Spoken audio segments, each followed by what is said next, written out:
Hello everyone, আসসালামু আলাইকুম। আশা করছি আপনারা সবাই অনেক ভালো আছেন। আমরা সবাই আলহামদুলিল্লাহ ভালো আছি। আরও একটি ব্লগ ভিডিও দেখার জন্য আপনাদের সবাইকে ওয়েলকাম জানাচ্ছি।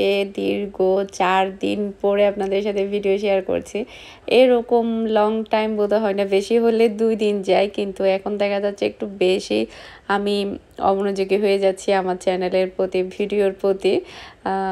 তো এই জন্য আসলে আমি নিজেও অনেক বেশি টেনশনে আছি, কেন এটা হচ্ছে, আমি কেন রেগুলার ভিডিও দিতে পারছি না। আসলে টাইমটা কিভাবে যায়, কোন দিকে যায়, কেমনে যায় আমি নিজেও জানি না। তো যাই হোক, আগামীকালকে হচ্ছে টোটাল আমার 5টা কেকের অর্ডার আছে, একটা হচ্ছে কার কেকের অর্ডার আছে। তো যেহেতু ম্যাক্সিমাম কেক হচ্ছে আমার চকলেট কেক, সে কারণে আমি 2টা কেকের জন্য একসাথে ব্যাটার তৈরি করব। এরপরে হচ্ছে ভ্যানিলা কেকেরও অর্ডার আছে, ভ্যানিলা কেকটাও আমি তৈরি করে রাখবো। রাতের দিক দিয়ে আমি সবগুলো কেক রেডি করে রাখবো, আগামীকালকে আমি কেকগুলো ডেকোরেশন করব। আর সকালের দিক দিয়ে আমার কেক ডেলিভারি করতে হবে। 2টা চকলেট কেক আছে, তো আমি চিন্তা করেছি যেহেতু সকালের দিক দিয়ে আমার ডেলিভারির জন্য রাতে কমপ্লিট করতে হবে, সে কারণে আমি 2টা কেক আগে ডেকোরেশন করে রাখবো। আর এখন আপনারা যে মোল্ডটা দেখতে পাচ্ছেন, এটা হচ্ছে একটা কার কেকের মোল্ড। এর আগে কিন্তু কার কেকের মোল্ডগুলো ছিল না। তো আমি যখন বেকিং শপে যাই তখন আমি কার কেকের এই মোল্ডটা দেখতে পাই, তখন আমার কাছে ভালোই লাগে। তো ওটা আমি সাথে সাথে কিনে ফেলি। এটার প্রাইস আমি যতটুকু ভুল না বললে 500 টাকা হবে। তবে আমি 90% শিওর, কারণ যেহেতু আমার জিনিসপত্রের দাম মনে থাকে না খুব একটা বেশি, আমি জিজ্ঞেসও করি না বা মনেও রাখি না। তো তারপর আমার কাছে মনে হচ্ছে এটার প্রাইসটা 500 টাকা নিয়েছিল, নয়তো বা 400 টাকা হবে। 2টা থেকে যে কোনো একটা হবে। তো যাই হোক, দামটা কোনো বড় ব্যাপার না। তবে আমার কাছে মনে হয়েছে আগে যেভাবে তৈরি করতাম, যে একটা মোল্ডে কেক তৈরি করতাম 8 ইঞ্চি বা 10 ইঞ্চি মোল্ডে, এরপরে কেটে এটাকে শেপ করতাম।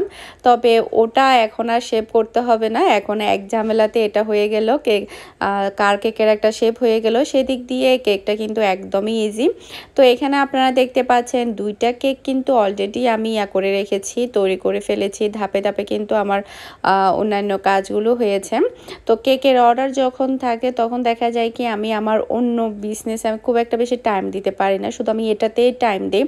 কারণ যারা বেকিং নিয়ে কাজ করে তারা কিন্তু জানে একটা কেকের পিছনে মানে শুরু থেকে ডেলিভারি ম্যানের হাতে পৌঁছায় দেওয়া অবধি কিন্তু অনেক কাজ থাকে, অনেকটা বেশি টাইম দিতে হয়। টাইমটা কিভাবে যায়, কেমনে যায়, সেটা একমাত্র যেই করে সেই বলতে পারে। তো এখন আমি যেটা করছি, তো আপনাদেরকে আমি যেটা বলছিলাম কার কেকের মোল্ডের ব্যাপারে, আমার কাছে মনে হয়েছে একদিক দিয়ে সহজ বা ইজি, আরেক দিক দিয়ে মনে হয়েছে না হলেও চলতো, আগেরটাই ভালো ছিল। অনেক সময় দেখা যায় না আমরা আগের পুরনো অভ্যাস ফেলতে পারি না, এরকম আর কি। তারপরে যাই হোক, এখন যেহেতু নিত্য নতুন কিছু বের হচ্ছে, তারপর একবার দেখলাম যে বল কেকের মোল্ড, এরপরে ডল কেকের তো মোল্ড আছে, তবে ডল কেকের মোল্ডটা এতটাই বাজে লাগে। ডল কেকটা যখন ডিজাইন করা হয়, কারণ এত বেশি লম্বাটে থাকে, আমার কখনো পছন্দনীয় ছিল না ডল কেকের মোল্ড দিয়ে ডল কেক তৈরি করা। কেমন জানি চিকন লম্বাটে হয়ে থাকে, দেখতে মোটেও ভালো লাগে না।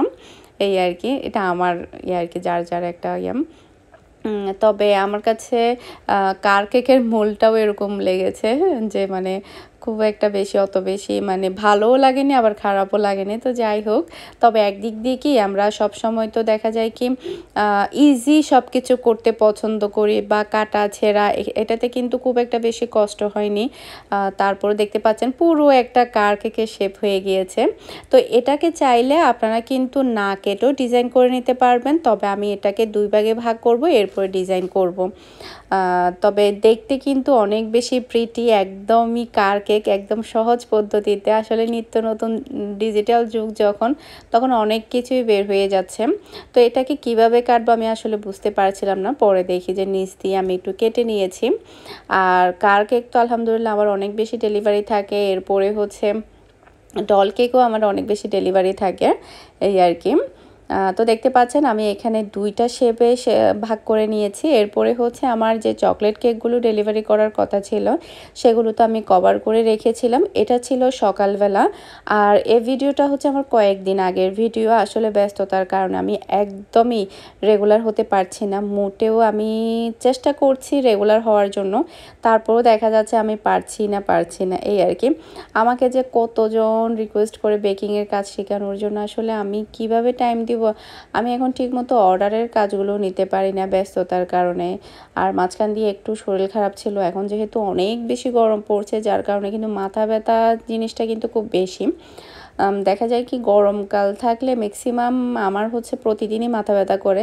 তার উপরে যেহেতু আমি পুরোটাই আমার অনলাইন, মোবাইলের উপরে তো একটা ইয়া থাকে, সারাক্ষণ দেখা যায় কি মোবাইলে মেসেজ দেখতে হয়, অর্ডার নিতে হয়। সেক্ষেত্রে দেখা যায় কি মানে মাথার সমস্যাটা আরও বেশি বেড়ে যাচ্ছে, মাথা ব্যথা আর কি। যার কারণে মাঝখান দিয়ে কয়েকদিন কিন্তু আমি অর্ডারগুলো ক্যান্সেল করে দিয়েছি। প্রায় অনেকগুলো কেকের অর্ডার আমি ক্যান্সেল করেছি। আসলে না পারতে আমি কিন্তু সহজে কেকের অর্ডার ক্যান্সেল করি না, কারণ এটা আমার অনেক বেশি পছন্দনীয় একটা কাজ। তারপরও আসলে ব্যস্ততা এতটা বেশি, আর শরীরের দিক দিয়েও চিন্তা করে মাথা ব্যথা। আসলে যখন আপনার মাথা ব্যথা করবে বা আপনার শরীরটা যখন খারাপ লাগবে, প্রচণ্ড যখন মাথা ব্যথা করবে, তখন কিন্তু আপনার কোনো কাজেই কিন্তু মন বসবে না, বা আপনি যে কাজটাই করেন না কেন সে কাজের কিন্তু সৌন্দর্যটা ফুটে উঠবে না। সে কারণে আসলে গত কয়েকদিন আমি অর্ডারগুলো ক্যান্সেল করেছি। এর জন্য আমি খুবই দুঃখিত। আসলে আমি না পারতে করেছি, আমি পারলে কখনো অর্ডার ক্যান্সেল করি না। তো যাই হোক, আজকে হচ্ছে কিন্তু আমার মিকি মাউসের কেকেরও অর্ডার ছিল। এটা ছিল ভ্যানিলা ফ্লেভারের। তো আপু কিন্তু এর আগেও আমার কাছ থেকে অনেক কেক নিয়ে গিয়েছে, অনেকগুলোই নিয়ে গিয়েছিল। তো এখন হচ্ছে আমি মিকি মাউসের যে কানগুলো থাকে সেগুলোকে আমি শেপ করে নিচ্ছি। তো ফার্স্টে হচ্ছে উনি হচ্ছে আমাকে বড় সাইজের কেক অর্ডার করেছে। আমি যেটা করেছি 12 ইঞ্চি যে মোল্ডটা থাকে আমার, সে মোল্ডে আমি একটা কেক তৈরি করেছি। এরপরে হচ্ছে প্লেন কেকের মোল্ডে আমি আর একটা কেক তৈরি করেছি শুধুমাত্র কানের শেপটা দেওয়ার জন্য। আপনারা এখানে দেখতে পাচ্ছেন কানের শেপটা দেওয়ার জন্য। তো যেহেতু প্লেন কেকের মোল্ডটা একটু বেশি উঁচু, কেকটাও কিন্তু একটু উঁচু হয়েছে, যার কারণে আমি উপরেরটা কেটে ফেলে দিচ্ছি বলতে কেটে নিচ্ছি আর কি। ফেলে তো আর দিব না, এগুলো তো খাওয়ার জিনিস। তো এরপরে হচ্ছে আমি এটাকে 2 ভাগে ভাগ করে নিব, মানে গোলটা যেভাবে আমি 2 ভাগে ভাগ করেছি, কানগুলোকেও আমি 2 ভাগে ভাগ করে নেব এই। আর দেখা যায় কি মিকি মাউসের কেক, তারপরে হচ্ছে ডল কেক, কার কেক, এগুলো কিন্তু বাচ্চাদের খুবই পছন্দের তালিকায় থাকে। এরপরে স্পাইডারম্যান। আপনারা হয়তো আমার যারা রেগুলার ভিডিও দেখেন তারা কিন্তু জানেন যে এই ধরনের কেকগুলো বেশি অর্ডার থাকে, কারণ বেবিদের পছন্দনীয় কিন্তু এই ধরনের কেকগুলোই থাকে এই আর কি। তো এখানে আমি যেটা করেছি, হোয়াইট কালারের ক্রিম দিয়ে পুরো কেকটাকে কভার করে রেখেছি। এরপরে হচ্ছে আমি আরেকটা কেক ডেকোরেশন করব। এটার জন্য হচ্ছে আমাকে একটু করতে হবে। এটা আমি সবার শেষেই ইয়াগুলো করব। এটা আমি ফার্স্টে যেটা করেছি, এটা যেহেতু একটু দূরে যাবে সে কারণে আমি ক্রিম দিয়ে পুরোপুরি কভার করে রেখেছি। এরপরে হচ্ছে একটা কেক কিন্তু এক টাইমে ডেলিভারি করতে হবে। আমি টার্গেট রেখেছি যে 5টার আগে আমি সবগুলো কেক কমপ্লিট করব। তো 5টার আগে না, তারও আগে আমি সম্পূর্ণ কেকগুলো কমপ্লিট করেছি আলহামদুলিল্লাহ। এখন আমি যেটা করছি, কার কেকটা ডেকোরেশন করে নিচ্ছি। আমার কাছে এই আজকের কেকগুলোর মধ্যে সবচাইতে এই কার কেকের ডিজাইনটা বেশি ভালো লেগেছে। সবসময় তো করা হয়, তবে আজকে যেহেতু কার কেকের মোল্ডটাই তৈরি করেছি সেক্ষেত্রে একটু বেশি ভালো লেগেছে। আর কার কেকের মোল্ডটা আমি কিনেছি বেশ অনেক দিন আগে, তবে আমার করা হয়নি। কেমন হবে সেটা চিন্তা করতেই কিন্তু ইউজ করা হয়নি। তো দেখতে পাচ্ছেন কার কেকের মোল্ড দিয়ে কিন্তু কার কেকের শেপটা দিয়ে কেকটা ডেকোরেশন করা। কেমন হয়েছে আমাকে অবশ্যই কমেন্ট করে জানাবেন। আপনারাও চাইলে কিনে ইউজ করতে পারেন সহজ পদ্ধতিতে, মানে আর খুব একটা বেশি কাটাছেঁড়া করা লাগবে না বা শেপ করা লাগবে না, ইজি ওয়েতে কিন্তু আপনারা কার কেকের মোল্ড দিয়েও কিন্তু তৈরি করে নিতে পারবেন। এরপরে মিকি মাউসের কেকটাও আমি ডেকোরেশন করে নিয়েছি। মিকি মাউসের কেক তো এর আগে বহু ডেলিভারি করা হয়েছে, আপনারা দেখেছেন। তো এখানে হচ্ছে ব্ল্যাক কালার ক্রিম, প্রচুর পরিমাণে ব্ল্যাক কালার লাগে, যেটা কিনা বলার বাহিরে। ব্ল্যাক তো আসেই না, অ্যাশ কালারের একটা কালার আসে, ঢালতেই থাকো একটা মানে অ্যাড থাকে না, ওই ব্ল্যাক আর হচ্ছে রেডের ক্ষেত্রে এরকমটা হয়, ব্ল্যাকটা আনতে গেলে ডালতেই থাকো এরকম একটা অবস্থা থাকতে হয়। এরপরে হচ্ছে রেডও সেম, রেড আর ব্ল্যাকটা কিন্তু খুব একটা বেশি মন মতো আসে না যতই আপনি ঢালেন না কেন। এই তো এরপরে হচ্ছে আজকে আমার বাসায় মেহমান আসবে, তো মেহমানের জন্য আমি এখন নাস্তা তৈরি করে নিচ্ছি। আমি চিন্তা করেছি নুডলস তৈরি করব, এরপরে হচ্ছে হালিম তৈরি করব। বাসায় হচ্ছে হালিমের প্যাকেট ছিল হচ্ছে 2টা। তো দেখা যাচ্ছে কি মানে সবাই মিলেই কিন্তু হালিমগুলো খাওয়া হয়। একজন দুইজন মানুষের জন্য কি হালিম তৈরি করব, আবার রয়ে যাবে, গরম করে খেতে হবে, ভালো লাগবে না। সেই কারণে কিন্তু আমার হালিমগুলো কিন্তু অনেক দিন ধরে পড়েছিল। তো আজকে যেহেতু মেহমান আসছে, চিন্তা করলাম যে মেহমানদের জন্য সব একসাথে হালিম তৈরি করে নিই, খেতে ভালো লাগবে, নিজেও খেলাম, মেহমানরাও খেলো। তো এর জন্য হচ্ছে আমি চিকেন হালিম তৈরি করব, কারণ গরু মাংস দিয়ে তৈরি করতে চেয়েছিলাম, তবে গরু মাংস ভিজবে, রান্না করব, টাইম লাগবে প্রচুর, যেহেতু মেহমান একটু পরে চলে আসবে, সেই কারণে আমি চিকেন দিয়ে তৈরি করে নিচ্ছি। চিকেন অলরেডি আমি কেটে নিয়েছি। এরপরে হচ্ছে আমি এখানে পেঁয়াজ কুচি ভালোভাবে করে নিয়েছি, এরপরে আদা রসুন, আর পেঁয়াজটাকে আমি ব্রাউন কালার করে, হালকা একটু ব্রাউন কালার করে ভেজেছি।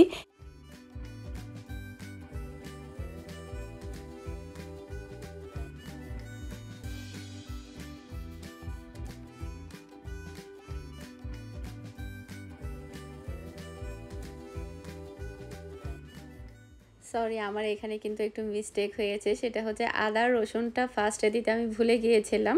তো এখন হচ্ছে যখনই আমার মনে পড়েছে তাড়াতাড়ি দিয়ে দিয়েছে। আমার কিন্তু এরকম হয়, অনেক সময় দেখা যায় কি আমি আদা রসুনটা দিতে ভুলে যাই, অনেক সময় দেখা যায় কি সব কিছু দিলাম, কী যেন একটা দেইনি, তারপর দেখি যে আদা রসুন দেইনি, এরপরে আবার আদা রসুনটা দেওয়া হয়, কেন জানি না। এরপর রেডিমেড যে মশলাটা ছিল সেই মশলাটা দিয়ে আমি চিকেনটা ভালোভাবে কষিয়ে নিচ্ছি। এরপরে চিন্তা করলাম পিঠা তৈরি করব। পিঠার রেসিপিটা আপনাদের সাথে ফুল শেয়ার করছি। এটা হচ্ছে আন্তাসা পিঠা, আমি যে নামটা জানি শুনেছি সেই নামটাই বলছি। এটা আমি শিখেছি আমার শ্বশুরবাড়ির এলাকা থেকে। আমার শ্বশুরবাড়িতে এই পিঠাটাকে আন্তাসা পিঠা বলে, মানে এটা হচ্ছে চিনি দিয়ে আর ডিম দিয়ে আর চালের গুঁড়ি দিয়ে তৈরি করা হয়, আর কিছুই লাগে না। তো এখানে আমি যেটা করেছি, হাফ কাপ চিনির মধ্যে 2টা ডিম দিয়ে এরপরে ভালোভাবে এটাকে আমি ফেটিয়ে নিয়েছি। তো এরপরে হচ্ছে আমি এখন হচ্ছে চালের গুঁড়ি দিয়ে একটা রুটির মতো ব্যাটার তৈরি করে নেব। এটা হচ্ছে শুকনা চালের গুঁড়ি। তো ব্যাটারটা ফার্স্টে আমি যেটা করছি, একটু চামচ দিয়ে ভালোভাবে মিক্স করে নিচ্ছি, তারপরে হাত দিয়ে ভালোভাবে আমি একটা ডো তৈরি করে নেব। ডোটা মানে রুটি বেলার মতো যেরকম হবে সেরকম একটা ডো তৈরি করে নিতে পারবেন। আর চিনির টেস্টটা আপনারা সম্পূর্ণ আপনাদের টেস্ট অনুযায়ী দিতে পারেন, যেহেতু আমি খুব একটা বেশি মিষ্টি পছন্দ করি না, হালকা মিষ্টিটাই পছন্দ করি, সে কারণে আমি এখানে হাফ কাপ পরিমাণ দিয়েছি। আপনারা চাইলে আরও বেশিও দিতে পারবেন, সমস্যা নেই। তো আমার বাটিটা মনে হচ্ছে একটু বেশি ছোটো হয়ে গিয়েছে, বাটিটা একটু চেঞ্জ করতে হবে, ভালোভাবে কাজ করতে পারছি না, তাই আমি বড় একটা ট্রেতে নিয়ে নিয়েছি। এখানে দেখতে পাচ্ছেন আমি ডোটা কিন্তু রেডি করা হয়ে গিয়েছে, একটা রুটির বেলার মতো একটা ডো তৈরি করে নিয়েছি। এখন আপনারা চাইলে এটাকে রুটির মতো করে বেলে, মানে একটু মোটা করে বেলে এরপরে কেটেও নিতে পারবেন, ইচ্ছে মতো ছুরি কেচি যেটাই মন চাই সেটা দিয়ে কেটে নিতে পারবেন। আমার কাছে অনেক ধরনের কুকি কাটার ছিল, তবে সেই কুকি কাটারগুলো আমার খুব একটা বেশি ইউজ করা হয় না ডিজাইনগুলো। তো চিন্তা করলাম যে আজকে একটু ডিজাইন করে দেখতে ভালো লাগবে, আর জিনিস একটা পরে থাকলে তো সেটা ইউজ করতে কার না ভালো লাগে, তাই না? তো এখানে হচ্ছে আমি এই ডিজাইন করে পিঠাগুলো বানিয়ে নিচ্ছি। তো এদিকে দেখতে পাচ্ছেন আমার হালিমের জন্য চিকেনটা সম্পূর্ণভাবে কুক করা হয়ে গিয়েছে। মাশাআল্লাহ, মনে হচ্ছে আজকের হালিমটা মজা হবে। তবে গরুর মাংস দিয়ে বা ছাগলের মাংস দিয়ে করলে কিন্তু অনেকটা বেশি মজা হয়। আর হ্যাঁ, এখানে হালিমটা রান্না করার জন্য রেডিমেড যে ডালটা থাকে সেটাকে আমি গরম পানি দিয়ে 15 মিনিট আগে থেকেই ভিজিয়ে রেখেছিলাম, যাতে করে ডালটা ভালোভাবে ভিজে যায়। এরপরে হচ্ছে চিকেনের সাথে আমি ডালটা ভালোভাবে মিক্স করে দিয়েছি। এরপরে আমি এখানে যথেষ্ট পরিমাণে পানি দিয়েছি, যেহেতু ডালটা ফুটবে। এরপর ডাল কিন্তু রান্না করার পরে একটু ঘন হয়ে যায়, সেক্ষেত্রে একটু বেশি করে পানি দিতে হবে। তো ওপাশে হচ্ছে আমি হালিমটা পার করিয়ে দিয়েছি, যেহেতু এই সাইডে আমি পিঠাটা ভাজবো। তো এখানে আমি যেটা করছি পিঠাগুলোকে হালকা ব্রাউন না ব্রাউন কালার করে ভেজে নিচ্ছি। আর পিঠাগুলো কিন্তু ফুলে যায় আর এগুলো খেতে অনেকটা বিস্কিটের মতো মনে হবে। আর এটা কিন্তু আপনারা একটা বক্সে ভরে কিন্তু অনেকটা দিন আপনারা সংরক্ষণ করে খেতে পারবেন। তো এখানে দেখতে পাচ্ছেন আমার হালিমটাও রেডি, এরপরে নুডলসটাও রেডি, এরপরে হচ্ছে পিঠাগুলোকেও ভেজে নিয়েছি। এখানে হালিমের জন্য শসা, কাঁচামরিচ, তারপরে হচ্ছে ধনেপাতা, পেঁয়াজ বেরেস্তা এগুলো সবই আমি রেডি করে নিয়েছি।